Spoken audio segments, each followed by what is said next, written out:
हाम्रो 1 घण्टा जान्छ। नमस्कार, एसटिभी च्याटमा यहाँलाई हार्दिक स्वागत छ। म प्रकाश गिरी।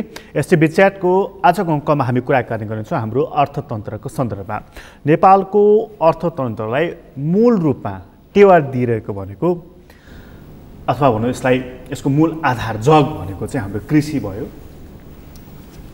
पर्यटन, रेमिटेन्स। यी तीनवटा मूलभूत रूपमा छ। हामी कहाँ उद्योग, अन्य रोजगारीका सेक्टरहरू, अन्य केही कुराहरू पनि छन् जसले अलिअलि सानोतिनो योगदान गरि नै रहेका छन्। तर मूल रूपमा सरकार ट्याक्सबाट चलिरहेको छ। सरकार ट्याक्स लगाउने, आयात गरिएको वस्तुमा लगाएको ट्याक्सबाट चलिरहेको छ। अलिकति आधार, अलिकति बलियो उसलाई त्यसले दिइरहेको छ। तर अहिले हामी कोरोनाको सङ्कटमा छौँ। यो कोरोनाको सङ्कटमा पर्यटन चौपट भएको अवस्था भएको छ। आयात गरिने वस्तुहरू निकै कम छन् जसले गर्दाखेरि ट्याक्समा पनि असर परिरहेको छ। र रेमिटेन्सको सन्दर्भमा हामीले धेरैचोटि चर्चा गरेका छौँ कि मानिसहरू बाहिर रहेका छन्, तर ती बाहिर रहेका मानिसहरू पनि कामकाजविहीन भएका छन् र उनीहरू नेपाल फर्कने कति स्थितिमा छन्, कतिपय बाहिर भएकाहरू पनि कामविहीन भइरहेका छन्। यस्तो खालको स्थितिमा हाम्रो राज्यले अब अर्थतन्त्रलाई मजबुत बनाउनको लागि लिने नीति कस्तो हुनुपर्नेछ, यसमा प्रणालीगत रूपमा उसले छलफल गरेको कति देखिन्छ, विज्ञहरूको सरसल्लाह गरेको कति देखिन्छ र भर्खरै एउटा अर्थतन्त्रलाई अलिकति सुधार गर्नको लागि सरकारले ल्याएको एउटा नीति भन्ने हो भने 2 दिन हप्तामा बिदा दिने, त्यसले गर्दाखेरि आन्तरिक पर्यटन प्रवर्धन गर्नको लागि मद्दत पुग्दछ भनेर पर्यटन मन्त्रालयले त्यो प्रस्ताव ल्याएको छ, जसको आलोचना अहिले हुन थालिसकेको छ। यो त अहिले होइन, 56 सालमा पनि ल्याएर फेल भएको प्रोजेक्ट हो भनेर अहिले चर्चा चल्न थालिसकेको छ। यस्तो बेलामा हामीले हाम्रो अर्थतन्त्रलाई कसरी सुधार गर्न सक्दछौँ र त्यसमा विद्वान अर्थमन्त्री पनि हामीले यो 2-2.5 वर्ष पायौँ र त्यसले मूल रूपमा हाम्रो अर्थतन्त्रको खाका मेरुदण्डलाई मजबुत गर्नको लागि त्यसले के ठोस काम गर्यो, गर्नुपर्ने थियो के। आजको अङ्कमा हामी यसबारेमा बढी केन्द्रित भएर कुराकानी गर्नेछौँ। आज हामीसँग कुराकानीको लागि स्टुडियोमा हुनुहुन्छ डाक्टर चन्द्रमणि अधिकारी, अर्थविज्ञ। डाक्टर साहब, यहाँलाई स्वागत छ। हजुर, धन्यवाद, नमस्कार। डाक्टर साहब, हाम्रो अर्थतन्त्रको बारेमा त हामी सोलो डोलो चर्चा गरि नै रहेका छौँ। तपाईँले यसो हेर्दाखेरि चाहिँ कोभिड अगाडिको अर्थतन्त्रको बारेमा भन्दा कोभिड पछिको र अहिलेसम्मको हाम्रो अहिलेको अर्थतन्त्रलाई सुधार्नको लागि गर्नुपर्ने के थियो, सरकार कहाँ चुक्यो भन्ने लागिरहेको छ? अब तपाईँले कोभिड अगाडिकोलाई गरौँला, तर यता भन्नुभयो नि। तर कुरा तपाईँले सुधारको कुरा गर्दा चाहिँ फेरि कोभिड अगाडिको अवस्था, प्रि कोभिड र अथवा पोस्टको, यो सकिएपछि त पोस्ट कोभिड होला, यो कहिले सकिएला, तर यो समयमा कोभिडले प्रभाव पारिरहेको अवस्थाको मूल्याङ्कन गर्नुपर्ने हुन्छ। त्यस कारणले कोभिड अगाडि पनि हाम्रो जुन लक्ष्यका साथ हामी अगाडि बढेका थियौँ, त्यो लक्ष्यको लाई हेर्ने हो भने चाहिँ हाम्रो अर्थतन्त्र त्यति कोभिड अगाडि पनि सन्तोषजनक, उत्साहजनक थिएन। क्या किन थिएन भने तपाईँले हामीले 8.5% आर्थिक वृद्धि गर्छौँ भनेका थियौँ, वार्षिक 5 लाखलाई रोजगारी दिन्छौँ भनेका थियौँ, होइन? अब त्यो खालको कुराहरू त हुन सकेका थिएन, किनभने आर्थिक वृद्धि त त्यसै पनि त विश्वकै पनि घटेर आएको थियो पछिल्लो वर्ष।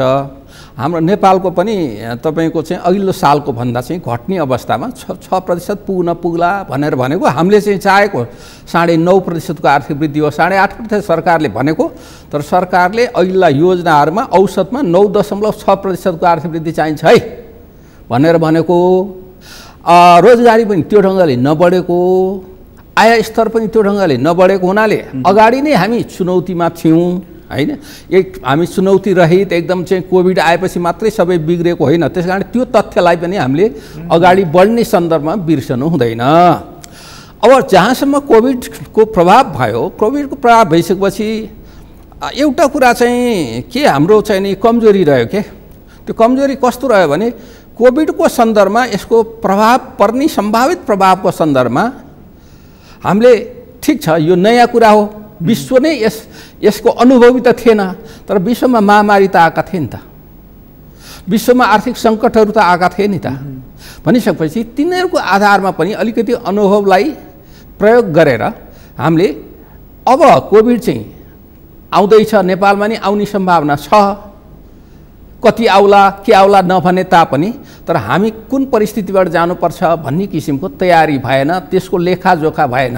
मैले यही टेलिभिजनमै मैले के भनेको थिएँ भने चैत्रकै पहिलो हप्तामा हामी चाहिँ एउटा श्वेतपत्र निकालौँ है अहिलेको अवस्थालाई हेरेर।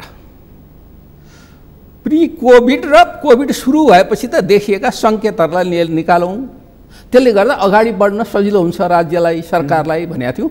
त्यो गर्न सकेनौँ र हामीले अहिलेसम्म पनि छिटपुट अहिले नेपाल राष्ट्र ब्याङ्कले एउटा प्रतिवेदन ल्यायो र राष्ट्रिय योजना आयोगले UNDP-लाई गुहारेर एउटा प्रतिवेदन बल्ल ल्यायो हैन। अघि तपाईँले यहाँले पृष्ठभूमिमा धेरै कुरा गर्नुभयो। अब हाम्रा प्रभावित क्षेत्रहरू त विश्वकैमै जुन खालको प्रभाव छ हाम्रो नि चरित्र त त्यस्तै हो भनेपछि प्रभावित क्षेत्र चाहिँ के हो भन्दा अब ट्राभल इन्डस्ट्री हाम्रो अर्थतन्त्रको मेरुदण्ड, हामीले प्राथमिकता बढाएर त्यसलाई GDP को 10% गराउँछौँ भनेर ट्राभल इन्डस्ट्री भनेको टुरिज्म इन्डस्ट्री भनेको त्यहाँबाट हिट गरेको, त्यसलाई हान्यो पहिला र पछि क्रमशः चाहिँ अन्य क्षेत्रमा प्रवेश गर्यो र धेरै कुरा कम उठेको क्षेत्र शिक्षा क्षेत्र छ। हेर्नुहोस् अब शिक्षा क्षेत्रमा परेको प्रभावले कस्तो असर पार्ला र कोभिडमा केन्द्रित हुँदाखेरि जनताले पाउनुपर्ने अन्य स्वास्थ्य सुविधामा परेको प्रभावले के असर पार्ला, हाम्रो भोलिको ह्युमन क्यापिटल भन्छ नि अङ्ग्रेजीमा, मानव पुँजी निर्माण गर्ने सन्दर्भमा अन्तिम त मानव पुँजी निर्माण भएन देश उन्नति हुने रहेछ भन्ने कुरा त हामीले अन्तर्राष्ट्रिय अनुभवबाट देख्यौँ। पहिला त नागरिकलाई नै सक्षम बनाउनु पर्दो रहेछ, सुशिक्षित बनाउनु पर्दो रहेछ हैन, अरू दक्ष बनाउनु पर्दो रहेछ, आफ्नो स्रोत र साधनको प्रयोग गर्न सक्ने बनाउनु पर्दो रहेछ। अनि मान्छे 90 लाख मोटामोटी सबै गर्दा औपचारिक अनौपचारिक सबै क्षेत्रका 90 लाख विद्यार्थीहरू घरमा बसेको अवस्था छ र स्वास्थ्य क्षेत्रमा ठुलो तबकाले अहिले नियमित स्वास्थ्य सेवा पाएको छैन, त्यहाँबाट प्रवेश गर्नु पर्यो। तर सुधारको कुरा गर्दा पहिले प्रवेश गर्ने कुरा त्यो हो। अब दोस्रो कुरा प्रवेश गर्ने कुरा के हो भन्दा अब अहिले मानिस अब यो नेपाल राष्ट्र ब्याङ्कले दिएकै प्रतिवेदन हेर्ने हो भने पनि करिब 22.5% मान्छेले जब गुमाए, रोजगारी गुमाए भनेर भन्यो र अहिले पछिल्लो त्यो आषाढमा आएको थियो, अहिले आएको प्रतिवेदनले 31.5%ले रोजगारी पूर्ण रूपले गुमाएका छन्, त्यसमा महिलाहरूले 40% गुमाएका छन् भनेर आयो। भनेपछि त्यो गुमाउने को छन् भन्ने कुरा हेर्नु पर्यो। अब तपाईँको हाम्रो विश्वमै अब यो खास गरी पुँजीवादी अर्थतन्त्रको जगमा चलेको छ विश्व अहिले पुँजीवादी अर्थतन्त्र दर्शनमा चलेको छ। त्यसले गर्दा के छ भने विश्वमै यो पुँजीवादी र बजार अर्थतन्त्रले केही उपलब्धिहरू चाहिँ दियो। 1970 पछि आएकोले उपलब्धिहरू नदिएको होइन, दियो। यसले चाहिँ नि तपाईँको प्रविधिको विकास गर्यो, उत्पादकत्व बढायो, तर सँगसँगै धेरै गरिबीको रेखामुनि तल्लो स्तरमा रहेकालाई मान्छेलाई माथि उचाल्यो पनि। तर हुने र नहुनेको बीचको खाडल एउटा उच्च दरले बढाइदिएछ, अर्को चाहिँ प्राकृतिक स्रोत र साधनको उच्च ढङ्गले हुनुपर्ने भन्दा बढी दोहन भएको छ। यसले गर्दा कुन वर्ग भन्दा त्यो वर्गीय संरचनाभित्रको सबभन्दा तल्लो वर्ग, तल्लो 20% भनेको पाँचवटा वर्गलाई सामान्यतया बाँडिन्छ। त्यो 5वटा वर्गमा तल्लो 20% चाहिँ त्यसमा परेको छ। र हाम्रो गरिबीको रेखा हेर्नुहुन्छ भने नि आएको दृष्टिकोणबाट हेर्ने भने 20% गरिब छन्।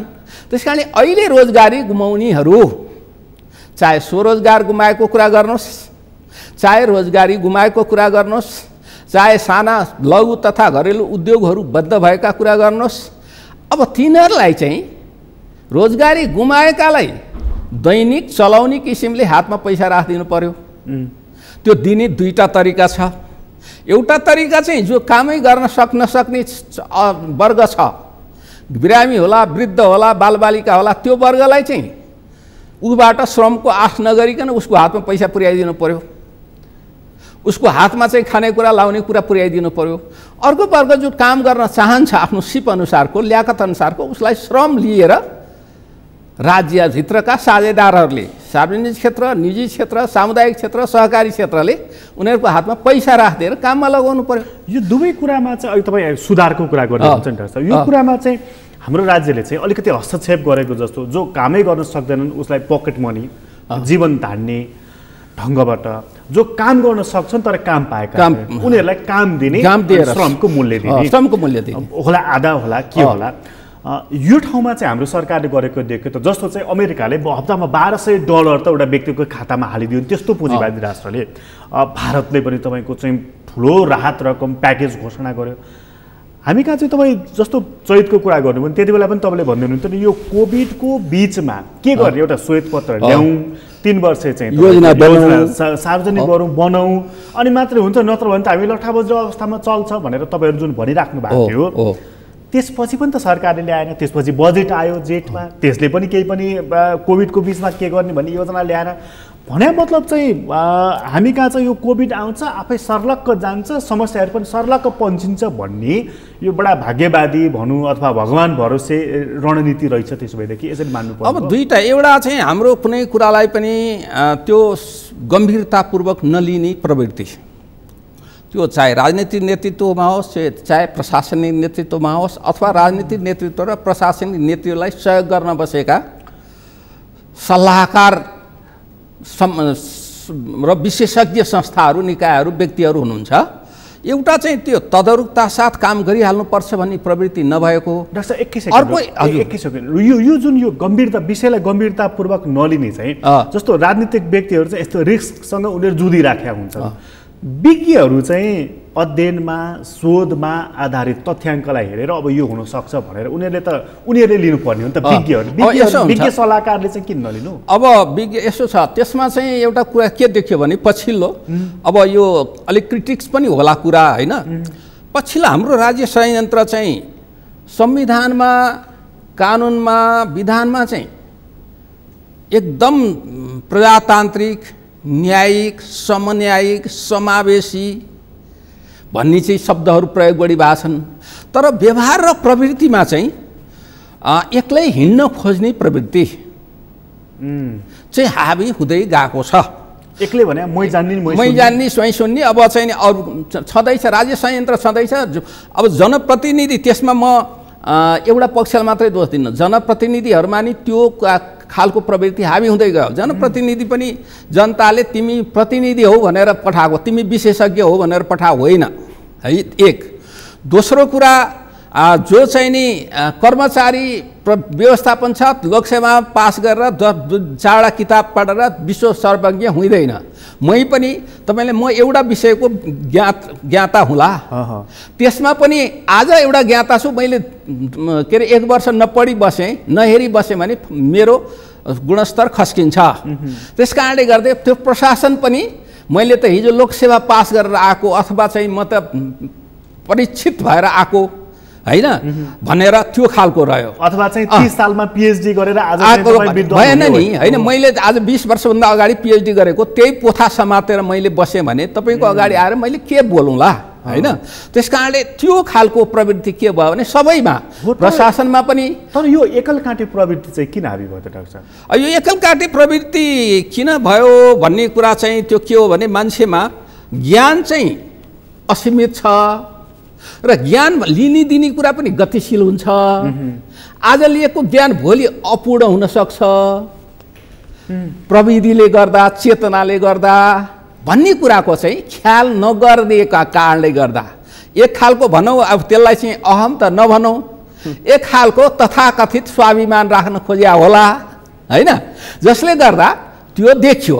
अनि यो कोभिडलाई उहाँहरूले त्यो क्षेत्रबाट अन्डर इस्टिमेट गरियो। हेर्नुहोस्, मानु कि त्यो कोभिडको सङ्कटै छैन। अन्डर इस्टिमेट म भन्छु तपाईँलाई, कोभिड भनेको अहिलेको महामारी चाहिँ कस्तो महामारी भने सन् 1930मा, अब महामारी त यी एपिडेमिक्स भन्छ, पेन्डामिक्स भन्छ, आइ नै रहेछन् यिनीहरू। तपाईँको फेरि बिजनेस साइकलभित्र आउने त तपाईँको क्राइसिसहरू त आइ नै रहेछन्। हेर्नुहोस् है, 2 वर्ष 3 वर्ष 5 वर्ष अमेरिकाकै इकोनोमी हेर्नु भने हरेक 10 वर्षमा एउटा साइकलमा आइराखेको छ क्राइसिस। वर्ल्डमा आइराखेको छ। 1997मा उसमा आयो, दक्षिण पूर्वी एसियामा आयो होइन।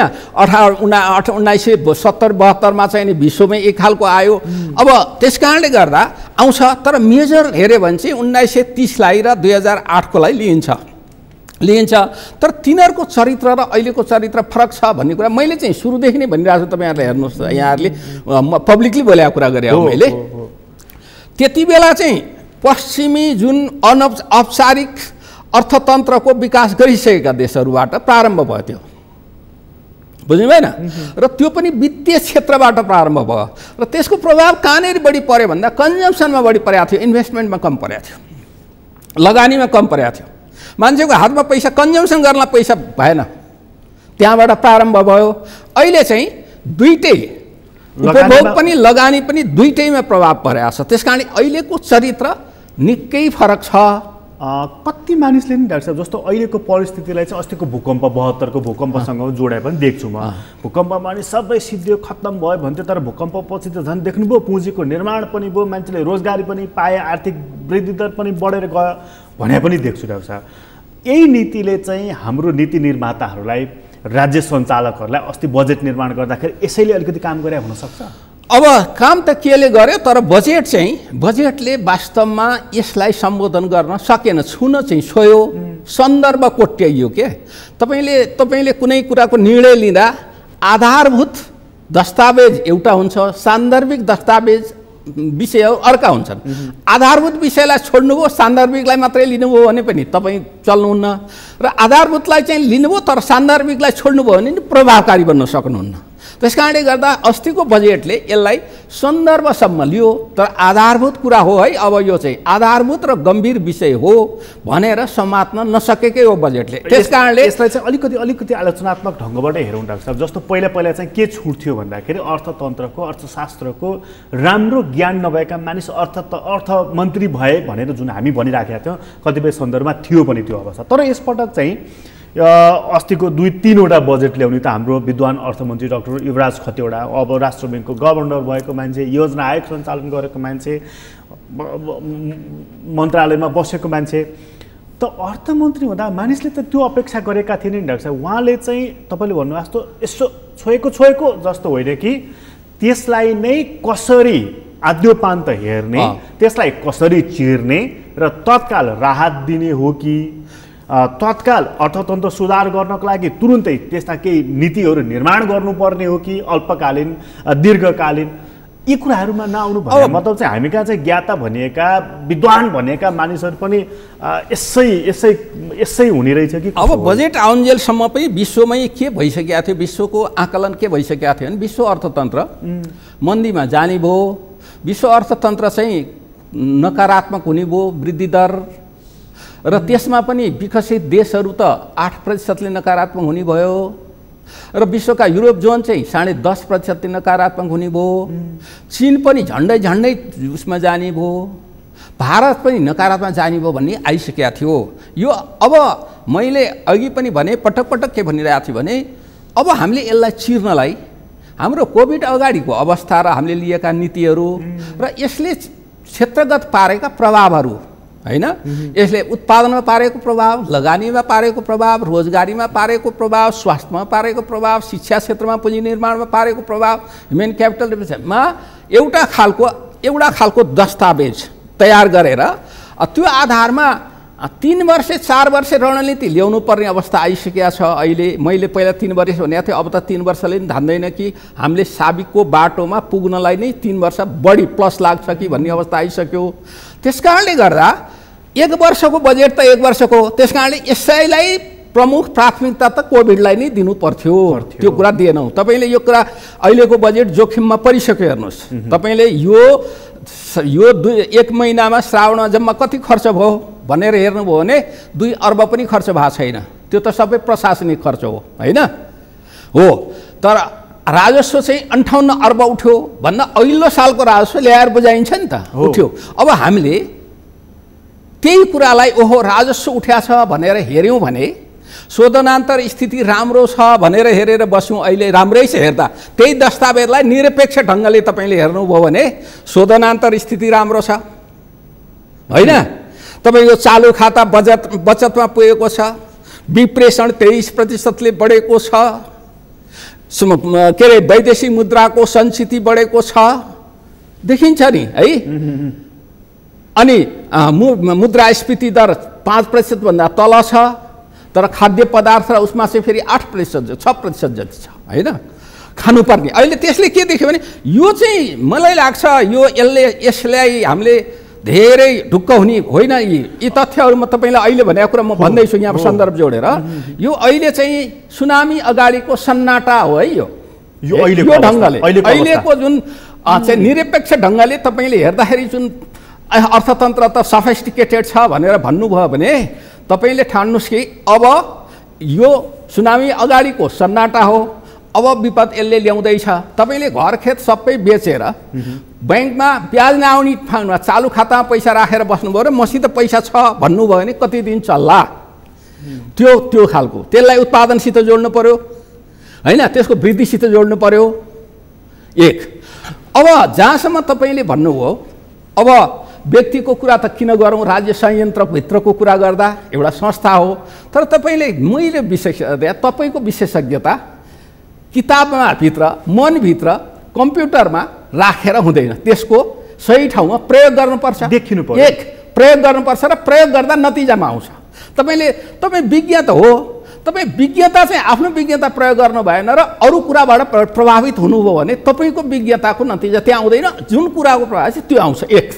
दोस्रो कुरा तपाईँले एउटा कुरा नेपालमा म सबैलाई आग्रह गर्छु र तपाईँहरूलाई भने मेरो चाहिँ चरित्र त्यस्तो छ तपाईँ कुनै पदमा बस्नु भने पदमा गइसकेपछि त्यो पदले गर्नुपर्ने काम मुख्य जिम्मेवारी तपाईँले के को लिडरसिप लिनु हुँदैछ र के गर्यो भने चाहिँ त्यो उपयुक्त हुन्छ भन्ने कुरालाई पहिलो ध्यान राख्नुहोस् तपाईँको पद जाला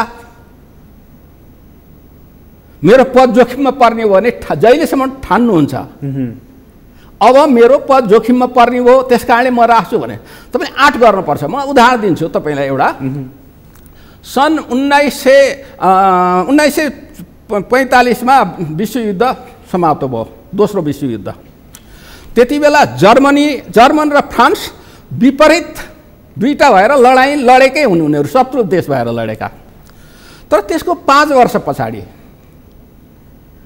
फ्रान्सको विदेश मामला सम्बन्धी मन्त्रीले के प्रस्ताव राखे भने जर्मन र फ्रान्स मिलेर यो स्टिलमा अन्य माइनिङ कुरामा एकीकृत ढङ्गले विकास गर्ने गरी मिलेर अगाडि बढौँ हाम्रो यसमा हित हुन्छ भने त्यहाँ ठुलो आलोचना भयो उनको के आलोचना भयो भने शत्रु देशसँग मिलेर हिजोसम्म लडाइँ लडे देशसँग मिल्ने भनेर भयो तर त्यो कुराले पछि मूर्त रूप लिँदै के भयो भने मिलेर काम गर्नुपर्छ भन्ने मूर्त रूप लिएर त्यो युरोपियन युनियनसम्म गठन हुने अवस्थामा बीजारोपण त्यहाँबाट भएको थियो व्यापारमा साझेदारीबाट युरोपियन युनियन भयो र एउटा पार्लियामेन्ट बन्यो एउटा राज्यको स्वरूप मुद्रा नै अलग होइन मुद्रा अलग भयो पार्लियामेन्ट भयो भने राज्य बनाउन लाग्यो उनीहरूले जस्तो होइन कन्फेडरेसन बनाए अब हेर्नुहोस् त्यहाँ जोखिम उनले लिए नि त हो जनताले उनले भन्न सक्थे यस्तो गर्ने त पदबाट हट भने मेरो पद उनले ख्याल गरे त्यस कारणले अब कहिलेकाहीँ म उदाहरण दिन्छु तत्कालीन अर्थमन्त्री उहाँहरूले केही कुरा उदाहरण दिन्छु म पार्लियामेन्ट चाहिँ यो सांसद विकास कोषकोमा जुन पहिला दिने कुरा थियो यसपालि के त्यो सिद्धान्तले नमिल्ने कुरा थियो किनभने संवैधानिक व्यवस्थाको अहिलेको उसले पनि सेपरेसन अफ पावरको हिसाब लिएर अन्य विविध ढङ्गले अहिले स्थानीय तहसम्म पनि 3 तहका जनप्रतिनिधिहरू आफ्नो भूमिकामा बस्नुपर्ने भइसकेको अवस्थामा नदिया भए हुन्थ्यो त्यो राम्रो हुन्थ्यो उहाँको लागि तर सक्नु भएन किन भएन भन्दा उहाँलाई त्यो डर भयो यसै कारणले मेरो चाहिँ पद चाहिँ धरापमा पर्छ कि भन्ने भयो आँट भएन र त्यस कारण मैले नराम्रो ढङ्गले भने होइन हेर्नुहोस् त्यस कारणले पदमा बस्ने मान्छेले कहिलेकाहीँ के हेर्नुपर्छ भने मेरो पार्टी 2 वर्ष सरकारमा नजाओस् त म राम्रो काम गर्छु त्यो दीर्घकालमा मेरो राष्ट्रको लागि काम गर्ने हो मेरो देशको स्रोत र साधनलाई चाहिँ नि समुचित प्रयोग गर्नलाई काम गर्ने हो तपाईँले अर्थमन्त्री भनेको चाहिँ के हो भने आफ्नो देशको साधन र स्रोतको समुचित प्रयोग गर्ने संयोजक हो। मलाई एउटा कुरा चाहिँ तपाईँसँग जान्नु मन लाग्यो डाक्टर साहब, यति कुरा गरिसकेपछि जस्तो चाहिँ हामी कहाँ पुँजीको निर्माण कसरी हुन्छ भनेर भन्दा कतिपय मानिसहरू भन्छ नि, हामी कहाँ जब चाहिँ यो पूर्वाधारको सेक्टरमा लगानी अनि त्यसले चाहिँ निर्माण गर्न थाल्छ, त्यसपछि चाहिँ रोजगारी त्यसले सिर्जना गर्छ, पुँजीको चलायमान पनि हुन्छ, हामी कहाँ चाहिँ ठुलो अर्थ राख्छ त्यसले भनेर भनिन्छ। मैले यसो हेरेको डाक्टर साहब, यो हामी कुरा गर्ने सन्दर्भमा गर्दाखेरि हामी कहाँ चाहिँ केन्द्रमै अहिलेकै हाम्रो केन्द्रमा हेर्दाखेरि 25वटा मन्त्रालयमध्ये भौतिक पूर्वाधार मन्त्रालयले यही भौतिक विकास सम्बन्धी नै काम गर्दो रहेछ, खानेपानीले पनि त्यही काम गर्दो रहेछ, ऊर्जाले पनि त्यही काम गर्दो रहेछ, सहरी विकासले पनि त्यही काम गर्दो रहेछ र यत्रा मन्त्रालयहरूको बिचमा समन्वय नहुँदो रहेछ। एउटाले भत्काउने, अर्कोले पुर्ने, अर्कोले पुरिसक्न पाएको छ भने फेरि अर्कोले भत्काउने। प्रदेशमा हेऱ्यो भने त्यहाँ पनि भौतिक पूर्वाधार मन्त्रालय रहेछ।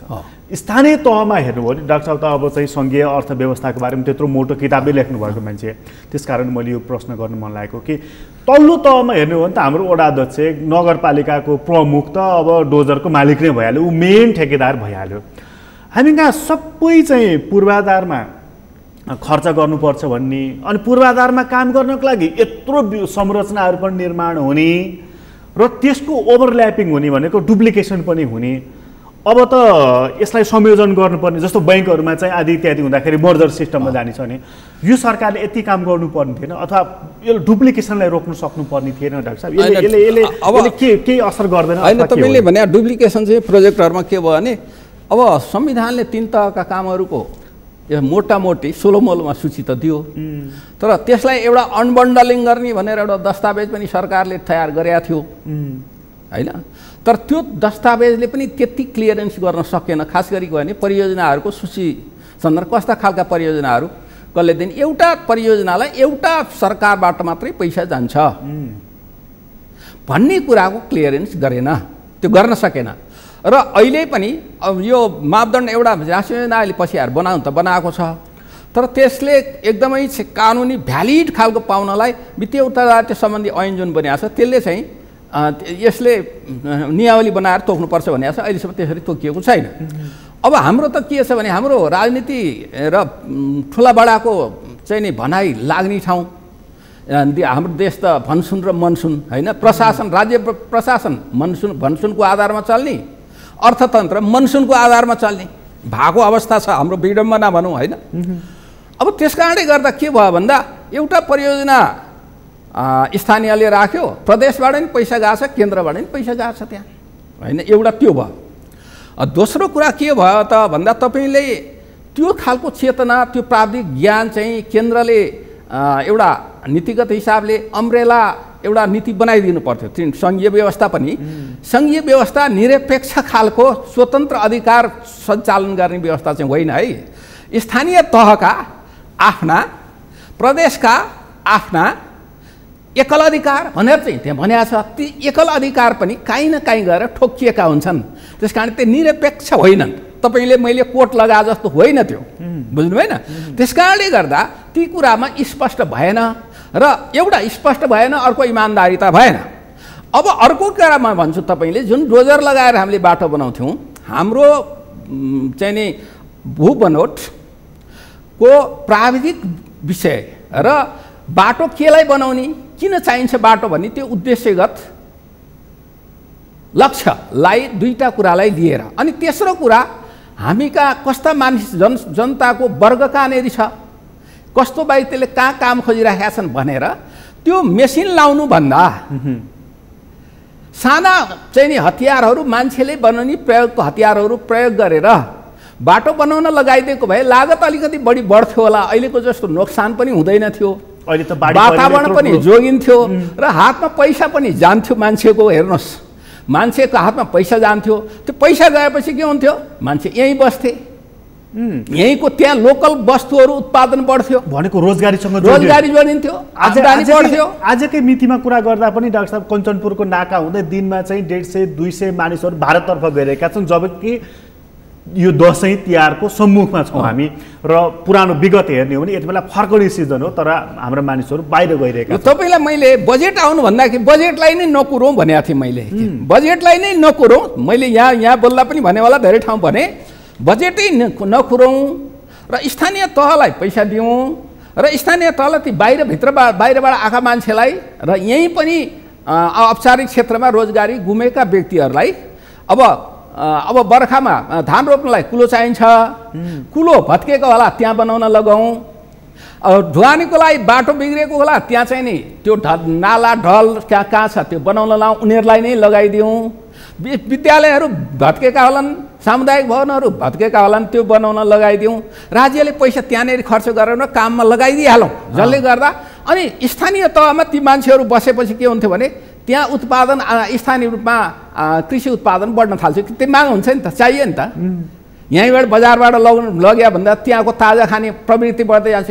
त्यसले हेर्दा चाहिँ सामान्य कुरा, तर त्यसले विस्तार संरचनाहरू निर्माण गर्दै ल्याएर आन्तरिक अर्थतन्त्रलाई त्यो स्थानीय निकायको आन्तरिक अर्थतन्त्रलाई मजबुत बनाउँथ्यो। हेर्नुहोस्, अब त्यसले दुईवटा कुरा गर्थ्यो, एउटा स्थानीय चाहिँ नि पूर्वाधारहरू पनि निर्माण हुँदै जान्थे, भोलि विकासको लागि आधार तयार पनि हुँदै जान्थ्यो, अहिलेलाई राहत पनि हुन्थ्यो होइन हुन्थ्यो एक। अब अर्को कुरा ठुला संरचनामा पनि कस्तो छ भने तपाईँले सरकारले आँट गर्नुपर्छ, तर कहिले आँट गर्नुपर्छ भनेदेखि आफ्नो अर्थतन्त्रको पहिला मूल्याङ्कन गर्नु पर्यो। जस्तो अमेरिकामा अहिले ठुला संरचनाहरू छन्, त्यही संरचना त्यो कहिले बन्या हो भन्दा 1933 देखि 1950सम्म बनेका संरचनाहरू हुन्। तपाईँले आँखा चिम्लेर गाडी चलाउने चाहिँ नि सडकहरू बनेका छन्, त्यति बेला बनेका हुन्। अन्य संरचनाहरू पनि बनेका छन्। तपाईँ 1920 देखि 1930सम्म 29सम्म अमेरिकाको अर्थतन्त्र यति बुम भयो नि, हरेकको हातमा पैसा छ होइन, लगानीहरू बढै छ होइन, सेयरको मूल्यहरू बढै छ। तर के थियो भने त्यहाँनिर अहिलेको जस्तो सेयर मार्केटलाई रेगुलेटिङ गर्ने एजेन्सी पनि थिएन, फाइनेन्सियल सेक्टरलाई रेगुलेटिङ गर्ने एजेन्सी पनि थिएन। अनि एउटा चरमछुलीमा लगानी पुगिसकेपछि लगानी गर्ने एउटा सीमा हुन्छ नि, त्यो सीमामा पुगेपछि उसको दर घट्न थाल्यो। हेर्नुहोस्, बुझ्नुभयो र? 1929 को अन्तिममा आएर र सेयर बजार क्र्यास भयो हुन थालेपछि अनि मान्छेले कुदाकुद भयो, अरबौँ रुपियाँको घाटा हुँदै गयो। त्यसलाई बचाउने खालको संरचना त्यति बेला उनीहरूसित थिएन। अनि अलिक टालटुल गरेर हुबर भन्ने राष्ट्रपति थिए, बसे 1933सम्म। त्यसपछि मलाई लाग्छ बेन्जामिन फ्र्याङ्कलिन जस्तो लागेको छ, म होइन मे नट बी क्लियर, ऊ चाहिँ नामको सन्दर्भमा अर्का राष्ट्रपति आए, निर्वाचन भयो। उनी आइसकेपछि चाहिँ उनले नयाँ ढङ्गले सोच ल्याए, के भने उद्योग गर पैसा दिन्छु, ठुला संरचना निर्माण थाल, ऋण हामी लिन्छौँ भनेर ऋण लिन थाल्यो। बाह्य ऋण पनि त्यहाँ त्यसबाट अमेरिकामा बाह्य ऋण लिने चलन बढ्यो र आफ्ना भएका मान्छेहरूबाट ऋण लिए र विशाल रूपमा ऋण लिएर त्यो ऋणलाई पूर्वाधार निर्माणमा र घरेलु उद्योगमा, इभेन कि त्यो चाहिँ नि राष्ट्रिय के अरे हुन्छ नि वनलाई के भन्छ, राष्ट्रिय निकुञ्जहरूलाई पनि पर्यटनको हब बनाउने गरी त्यहाँ पनि पैसा दिएर मान्छेलाई धेरै जब दिए। अनि क्रमशः अनि 1939सम्म आइपुग्दाखेरि अर्थतन्त्र चाबिकको ठाउँमा आयो। त्यति समय लाग्यो। 39बाट दोस्रो युद्ध सुरु भयो, फेरि त्यहाँ धक्का सुरु भयो। अनि त्यसरी मतलब नयाँ ढङ्गले सोच्नु पर्यो हैन, आउट अफ द बक्स जानु पर्यो हैन।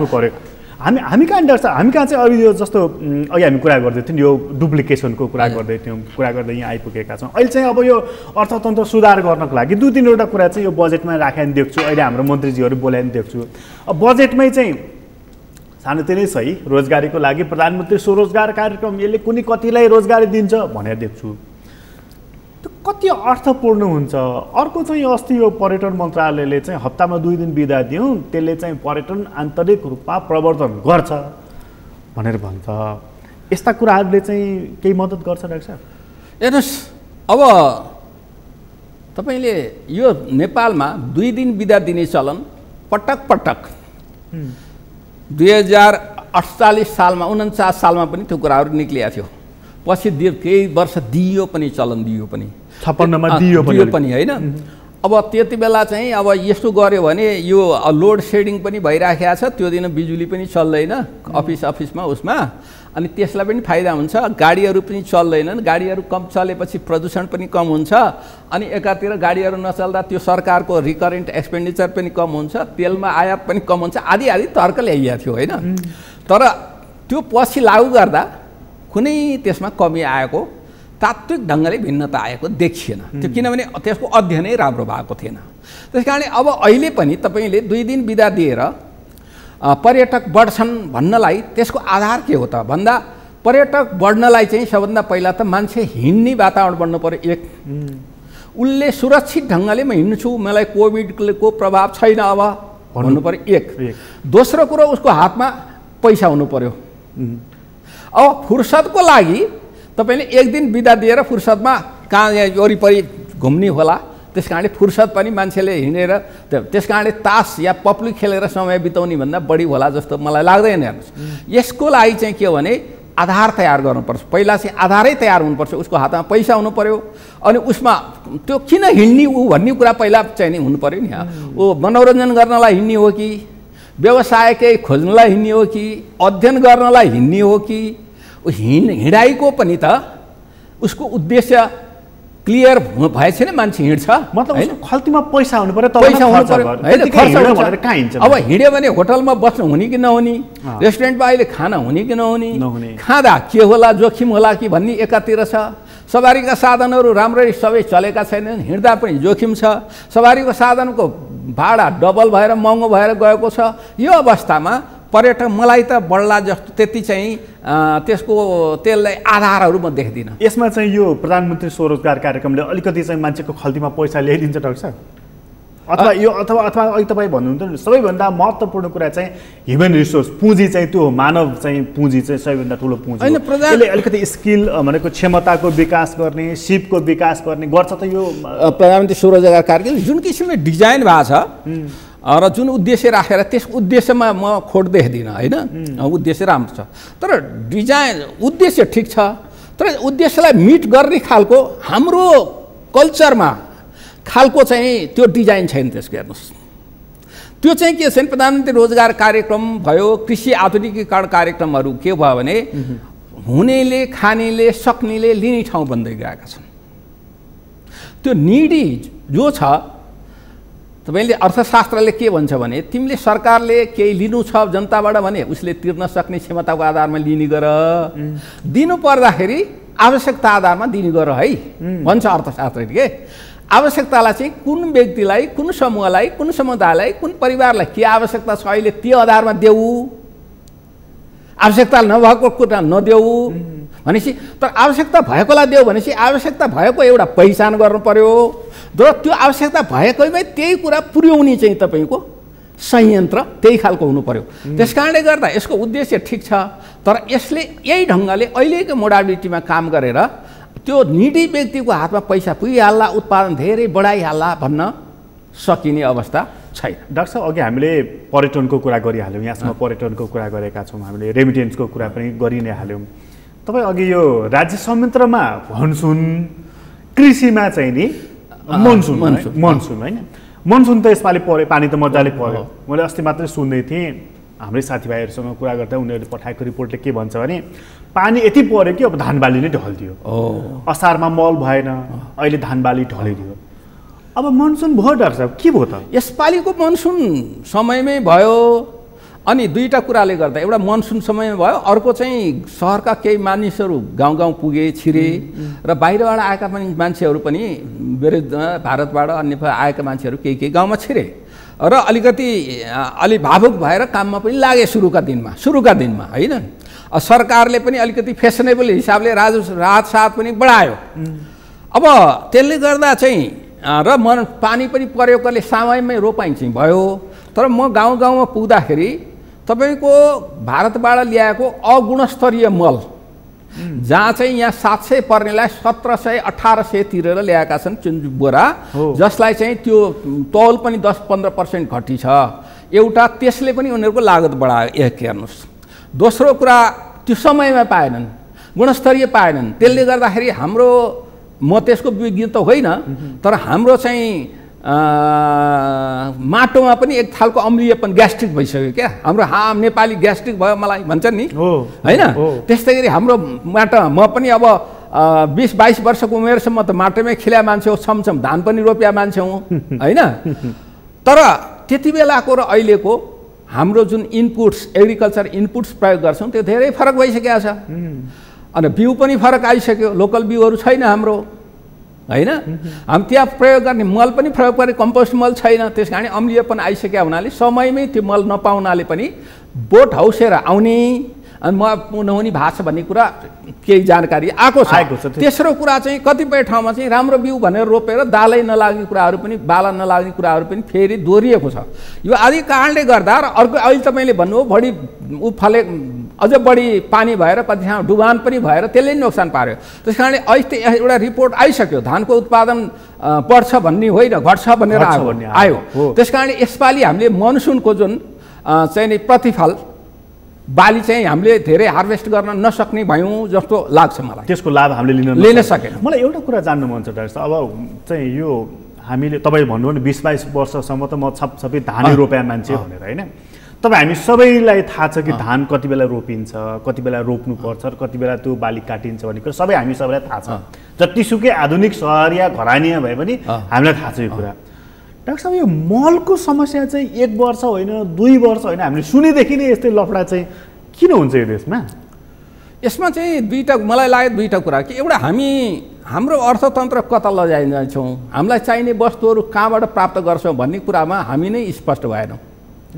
अनि हामी जे पाउँछौँ त्यही मात्रै लिने एउटा, त्यो स्पष्ट नभएको भने मल कारखाना खोल्ने कि नखोल्ने। 20औं वर्षदेखि बल कारखाना खोल्ने कुरा त बजेटमा आइराखेको छ। अहिले त्यो प्राविधिक हिसाबले ठिक छ कि छैन भनेर यत्रो वर्ष अध्ययन गर्न नसकिने पनि हुन्छ त। त्यसका प्राविधिक कुरा होला, म त्यसको जान्दिनँ धेरै। तर त्यो मल कारखाना नेपालमा स्थापना गर्नु लागतको दृष्टिकोणले, उत्पादन र आवश्यकताको दृष्टिकोणले, तुलनात्मक लाभको दृष्टिकोणले, वातावरणीय प्रभाव अध्ययनको दृष्टिकोणले उपयुक्त छ कि छैन भन्ने कुरा गरेर छैन भन्ने भावे बाटो दुईवटा समात्नु पर्थ्यो। एउटा बाटो भनेको चाहिँ छैन भनिसकेपछि अब एउटा हाम्रो टोटल चाहिँ एग्रिकल्चर सेक्टरमा हामीले यति % चाहिँ हामी अर्ग्यानिकतर्फ जान्छौँ। अब हामी त्यसलाई कम्पोस्ट टाइपका मलहरू गर्ने खालको चाहिँ लाइफ स्टकमा हामी बढी डेभलपमेन्ट गर्छौँ होइन, बायोग्यासहरूबाट उत्पादन हुने प्रयोग गर्छौँ। यति % चाहिँ हामी फेरि फार्मिङमा प्रयोग गर्छौँ। त्यो चाहिँ यो ठाउँबाट यो बेलामा यो तरिकाले हामी यहाँ ल्याउँछौँ भनेर त्यो खालको हामीले प्रबन्ध कहिल्यै गर्न सकेनौँ। त्यस कारण त्यो जबसम्म तपाईँले आधारभूत कुरामा, संरचनागत कुरामा स्पष्ट हुनुहुन्न अनि त्यसपछि त तपाईँको बाटो बन्दैन। अनि अघि तपाईँ भन्दै हुनुहुन्थ्यो नि हामी गम्भीर छैनौँ, हामी त्यसमा सोचेनौँ के होइन, त्यो ढङ्गले दीर्घकालमा। त्यस कारणले हामी अलिकति आफ्नो अर्थ विशेषता, हाम्रो आफ्नो अर्थतन्त्रको विशेषतालाई अब नि डाक्टर साहब, जस्तो हामीले रेमिटेन्सको कुरा गऱ्यौँ, हामीले कृषिको कुरा गऱ्यौँ, पर्यटनको कुरा गऱ्यौँ, हामीले मानिसले चाहिँ करोडौँ लगानी गरेर होटल बनाए, आज त 1 वर्षदेखि त उनीहरूको पैसा फ्रिज भएर बसेको छ, न आम्दानी न के, उनीहरूलाई कुन लेभलको असर गर्ला यसको त हामीले मूल्याङ्कनै गरेका छैनौँ र यो अझ कति समयसम्म असर गर्छ यो कुरा पनि हामीले हेरेका छैनौँ। तर हाम्रो सरकारी डाक्टर साहब जस्तो चाहिँ ठुला लगानीकर्ता, वैदेशिक लगानीकर्ता ल्याउँ भनेर डाभोससम्म पनि पुग्यो होइन। नतिजा हेर्ने हो भने त्यस्तो ठुलो लगानीकर्ता आएको जस्तो देखिएको छैन। हाम्रा यहाँका नियम कानुनका, संरचनागत ढङ्गका, भ्रष्टाचारका, फेरि यहाँ चाहिँ एउटा कारखाना खोलेपछि तुरुन्तै झन्डा देखाएर यसलाई फिर्ता पठा भन्ने यी यस्ता राजनीतिक अवरोधका कुराहरू छँदै नै छन्। यी सबै कुराले चाहिँ नि अब अनि फेरि कोभिडको काल छ, कोभिडको कालमा पब्लिकको अलिकति थोरै कुरा गर्ने हो भने, यो चाहिँ लगानीकर्ताको कुरा गऱ्यो भने, पब्लिकको कुरा गर्ने हो भने जस्तो एउटा सामान्य मोटरसाइकल राखेको मानिसले चैतको 11 गतेदेखि लकडाउन भयो, अब अहिले लकडाउन खुल्यो, ऊ कर तिर्न जाँदाखेरि उसको मानिलिउँ चैतमा म्याद सकेको थियो भने उसले आज विलम्ब कर तिर्नुपर्ने भयो भन्दाखेरि यो त राज्यले न लगानीकर्तालाई संरक्षण गर्यो, त्यसको अभिभावक भयो, न ती मानिसहरू जो 6 महिनादेखि थुनिएर बसेका थिए, ती गरिब निमुखा वर्ग, त्यो मानिसको अभिभावक भयो। यो त लुटतन्त्र भयो डाक्टर साहब। यो राज्य जुन किसिमले जिम्मेवार हुनुपर्ने थियो जिम्मेवार, अब कुरा सुन्दाखेरि जिम्मेवार जस्तो देखिन्छ, तर व्यवहारमा जिम्मेवार बनाउनलाई त तपाईँले एउटा कुरा के हुन्छ भने, म तपाईँलाई एउटा सुनाउँछु। मलाई कुनै अर्थमन्त्रीले एकचोटि के सोध्नुभयो भने, यो औषधिमा चाहिँ नि त्यति बेला आयात गर्दाखेरि केही पैठारी कर भनेर लाग्थ्यो, त्यो चाहिँ छुट गरिदिउँ भनेर आयो। छुट गरौँ कि नगरौँ, के गरौँ, के हुन्छ भने मैले अनि के भने अब औषधिमा छुट गर्नु त बडा राम्रो हो सैद्धान्तिक हिसाबले हेर्दा, तर छुट गरेको प्रतिफल हजुरले कसलाई दिन खोजेको, पहिला त्यो कुरा मलाई मेरो विचारमा चाहिँ हजुरले त्यो उत्पादकलाई छुट दिन खोज्या हो कि पैठारी कर्तालाई छुट दिन खोजेको हो कि अस्पतालहरूलाई छुट दिन खोजेको हो कि खुद्रा विक्रेतालाई छुट दिन खोजेको हो कि वास्तवमा उपभोक्तालाई, त्यो बिरामीहरूले जसले प्रयोग गर्छ त्यो चाहिँ नि छुट दिन खोजेको। उहाँले के भने त्यसो त बिरामीहरूलाई नै छुट होस् भन्ने हो भन्नुभयो। हो, हजुरको डेस्टिनेसन चाहिँ कायम भयो, तर अब त्यसमा हजुरले छुट दिएको पैसा छुट्टै त्यहाँ पाउँछन् भनेर पाउने संयन्त्र अनुगमन गर्ने कुरा छ कि छैन हामीसित। त्यसले गर्दा त्यो दिएको चाहिँ पैठारीकर्ताले र चाहिँ नि व्यापारीहरूले फाइदा लिएलान्। अब 50 पैसा एउटा औषधिमा कम भयो भने त्यो 50 पैसा खुद्रा फिर्ता नदिने चलन छ हामी कहाँ, चक्लेट दिने चलन छ। अब त्यो ढङ्गको चेतना हाम्रो चाहिँ नि उसमा छँदा पनि छैन, हामी क्यासमा काम गर्छौँ। त्यस कारणले हजुरले दिने नदिने भन्ने कुरा चाहिँ मलाई लाग्छ यो कुरा स्पष्ट छ र भन्दा त दिन राम्रो हुन्छ भने मैले। त्यस कारणले तपाईँले मनले गर्छु भनेर मात्रै हुँदैन, त्यसको व्यवस्थापन, त्यसका संयन्त्रहरू, त्यसका साधनहरू, त्यसका कार्यशैलीहरू, कार्य व्यवहारहरू र त्यहाँ बसेर काम गर्ने व्यक्तिहरूले पनि म यो काम गरेर छोड्छु र यो सुविधा जनतालाई दिन्छु भन्ने खालको नीतिदेखि कार्यान्वयनसम्म त्यो हरेक चरणमा त्यो कुरा चाहिन्छ। तपाईँले एकातिर चाहिँ लकडाउन गरिदिनुहुन्छ, अर्कातिर चाहिँ तिमी यो दस्तुर बुझाउन आऊ भनेर भन्नुहुन्छ। अनि भिड कम गर्न खोज्या हो भने त्यहाँ गएछ त भिड त हुन्छ। हाम्रो चाहिँ नि इकोनोमी यस्तो भइसकेको छैन कि डिजिटल घरमा बसेर सबै गर्ने होइन, त्यो त हाम्रो पूर्वाधारै तयार भएको छैन। घरमा बसेर एउटा काम गर्न खोज्यो, मै जस्तोले काम गर्दा नि कुरा गर्दा गर्दै चाहिँ नि जुममा कुरा गरे हुन्छ, अन्तर्राष्ट्रिय चाहिँ सम्मेलनमा भाग लिइरहेको हुन्छु, त्यहाँ चाहिँ मेरो चाहिँ नि सर्भर डाउन भयो भन्छ, मेरो त्यो के अरे सुविधा प्रदायक संस्थाले मेरो इन्टरनेट डिस्कनेक्ट हुन्छ। त्यस कारणले त्यो कुरालाई, यस्ता कुराहरू चाहिँ हामीले ध्यान नदिन नसकेको हुनाले अब अहिले भनौँ न तपाईँको त्यही त डाक्टर साहब, मैले यही भनेको जस्तो कि तपाईँ ठुला लगानीकर्ताहरूलाई सन्तुष्ट पार्न सक्नु पर्थ्यो ताकि उनीहरूको लगानी गर्नको लागि उनीहरूको मन खुलोस्, कम्तीमा राज्य छ है भन्ने उनीहरूलाई त्यो अभिभावक छ भन्ने, अथवा ती साना मानिसहरू जो गरी खाने मानिसहरू छन् जो त अलिक टुँडी खेलमा थाल थापेर खाइरहेका छन् त्यसलाई पनि तपाईँ अभिभावकको त ग्रहण गरिराख्नु भएको छैन, लगानीकर्तालाई पनि ढाडस दिइराख्नु भएको छैन, मध्यम वर्गलाई पनि छैन, न्यून मध्यम वर्गलाई पनि छैन र पार्टीकै मानिसहरूको कुरा गर्ने हो नि। यो चाहिँ अलिकति राजनीतिक प्रश्न जस्तो हुनसक्छ डाक्टर साहब, तर पार्टीकै मानिसहरू सत्तारूढ दलकै विपक्षी दलकै कुरा गर्ने हो भने यो पाराले त चल्दैन, यो पाराले हो भने त यो व्यवस्थै टिक्दैन, उहाँहरू फर्मल्ली इन्फर्मल्ली खुल्ला रूपमा बोल्न थाल्नु भएको छ भनेदेखि मैले चाहिँ जान्न खोजेको डाक्टर साहब, हामीले अर्थतन्त्रको त्यही समूल एउटा आलोकमा बसेर कुरा त गरि नै हाल्यो, तर राजनीतिक रूपमै पनि हेर्ने हो भने अर्थतन्त्र कमजोर, राजनीतिक रूपमा वितृष्णा र अगाडि कहाँ जाने भन्ने कुराको दृष्टिमा चाहिँ कमजोरी भयो भनेदेखि यो प्रणाली टिक्छ कसरी, यो व्यवस्था टिक्छ कसरी, यो राजनीतिप्रति चाहिँ मानिसको सद्भाव जाग्छ कसरी? डाक्टर साहब, यो त गम्भीर प्रश्न होइन भने? गम्भीर हो, पक्कै पनि गम्भीर हो।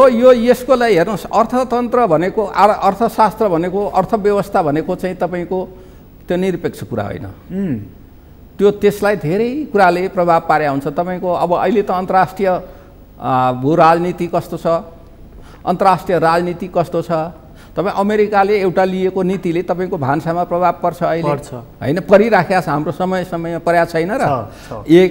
दोस्रो कुरा, हाम्रो चाहिँ नि हाम्रो समाजको बनौट कस्तो छ, हाम्रो राजनीतिक प्रणाली कस्तो छ, हाम्रो निर्वाचन प्रणाली कस्तो छ, निर्वाचन प्रणालीमा निर्वाचित मा विजय भएर आउँदा के मनसुबा लिएर आउनु भएको छ, देखिने मनसुबा के छ, नदेखिने मनसुबाहरू के छन्, होइन? अब त्यो कति बेला त निर्वाचित पनि हुनु पर्दैन फेरि, होइन? त्यस्तो खालको कुरा छ।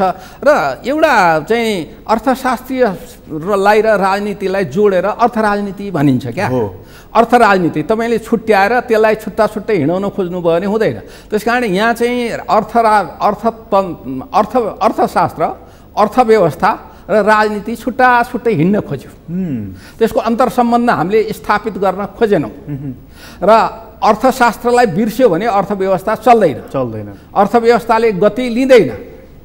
तपाईँले अहिले हामीले कुछ छलफल गऱ्यौँ नि, तपाईँको अहिलेको कोभिडको कारणले समष्टिगत हिसाबले हाम्रो समाजलाई कस्तो प्रभाव पारेको छ, यो लकडाउनको सिन्ड्रोम कसरी देखिँदैछ, मान्छेको मनोविज्ञान कसरी अगाडि बढ्दैछ, मनोविज्ञान लगानीको मनोविज्ञान कस्तो छ, उपभोगको मनोविज्ञान कस्तो छ।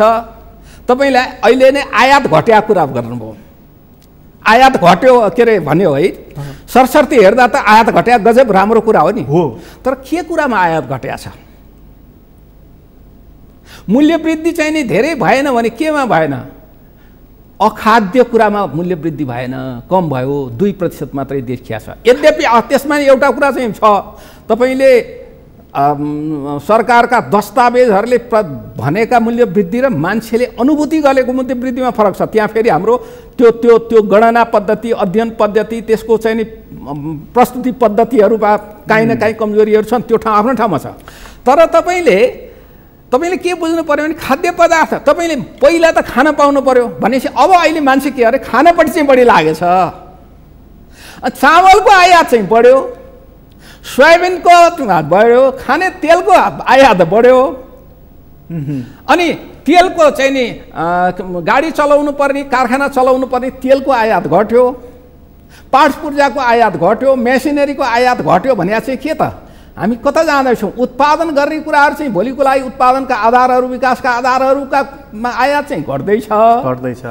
उपभोग त्यो पनि दैनिक गर्ने कुरामा आयात बढिरहेको छ भनेपछि त्यसले के सङ्केत गर्छ भन्दा हामी यो मन्दीको चरणबाट महामन्दीतर्फ अब हामी जाँदैछौँ है।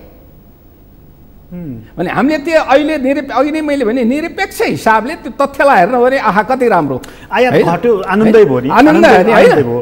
तर अब हेर्नु पर्यो हामीले केरुङ नाकाबाट जम्मा दिनमा 4वटा कन्टेनर आइरहेका छन्। चीनबाट आयात किन घट्यो भन्दा लाखौँको करोडौँको अरबौँको सामान सीमामा आएर बसे उतापट्टि, अनि त्यो पास भएपछि नै रेकर्डमा आउँछ हाम्रो। पासै नभइकन कसरी रेकर्डमा? अनि चीनबाट सामान घट्या देखियो साउनमा। हेर्नुहोस्, अब यस्ता अन्तर्वस्तुहरू हुन्छन्, त्यसलाई केलाएर हेर्नुपर्छ र राज्य फेरि इमान्दार हुनुपर्छ। हेर्नुहोस् है, यस्तो घट्या चाहिँ देखिया छ, तर यसले यो सङ्केत गरेका छ हामी चाहिँ त्यस कारणले उपभोगको सन्दर्भमा, लगानीको सन्दर्भमा, काम गर्ने सिलसिलाको सन्दर्भमा हामी सजग हुनुपर्छ है भने। अब होइन गजब छ हाम्रो अर्थतन्त्र त सबै सकारात्मक छ, तपाईँ ढुक्क भएर बस्न छौँ हामी त भन्यो भने के हुन्छ? जनता नि ढुक्क हुन्छ, ए मजाले कमाएर खाएर बस्दा भइहाल्ने रहेछ भन्नेपट्टि लाग्छ। त्यस कारणले सरकारको एउटा स्टेटमेन्टले जनतालाई ठुलो प्रभाव पारिरहेको र सरकार पारदर्शी हुनुपर्छ, जिम्मेवार हुनुपर्छ, अभिभावक पनि हो। र सरकारले कहिलेकाहीँ के गर्नुपर्छ भने तथ्य कुरा राखिदिनुपर्छ, इमान्दारीका साथ कुरा राखिदियो भने कन्छ ए मेरो सरकार इमान्दार छ है, न त त्यसले ठुलो भ्रम अनि विश्वास बढ्छ कि त्यो। डाक्टर साहब तपाईँलाई धेरै धेरै धन्यवाद। हस् त, धन्यवाद छ। दर्शकबिन तपाईँलाई पनि धन्यवाद। आज हामीले कुराकानी गऱ्यौँ डाक्टर चन्द्रमणि अधिकारीसँग, अर्थशास्त्री प्रख्यात व्यक्तित्व हुनुहुन्छ। र एउटा अन्त्यमा जाँदा एउटा महत्त्वपूर्ण कुरा के पनि भन्न चाहन्छु भने हामीले अर्थतन्त्र सङ्कटमा रहेको कुरा त डाक्टर साहबले भनि नै हाल्नुभयो कि हामी सङ्कटबाट महासङ्कटतर्फ अथवा भनौँ आँधी आउने अगाडिको सन्नाटामा हामी रहेछौँ। र यही बेलामा एउटा कुरा जोड्न चाहन्छु, यति बेला चाहिँ हामीसँग अर्थमन्त्री पनि हुनुहुन्न, जुन काम प्रधानमन्त्री स्वयंले सञ्चालन गरिराख्नु भएको छ। एकचोटि हिटलरले के भनेका रहेछन् भने अन्त्यमा भन्न चाहन्छु, जनतालाई यति निचोरो कि उनीहरूले बाँच्नुलाई नै विकास सम्झौँ, हामी त्यो दिशातर्फ नजाउँ, त्योभन्दा अगाडि नै रोक्यौँ, छेक्यौँ र उपचारका विधिहरूतर्फ जाउँ भन्ने आग्रह पनि गर्न चाहन्छु। अहिलेको लागि कार्यक्रम यति नै। एसटिभी च्याटबाट म प्रकाश गिरीलाई बिदा दिनुहोस्। सगरमाथा टेलिभिजन हेर्दै गर्नुहोला। नमस्कार।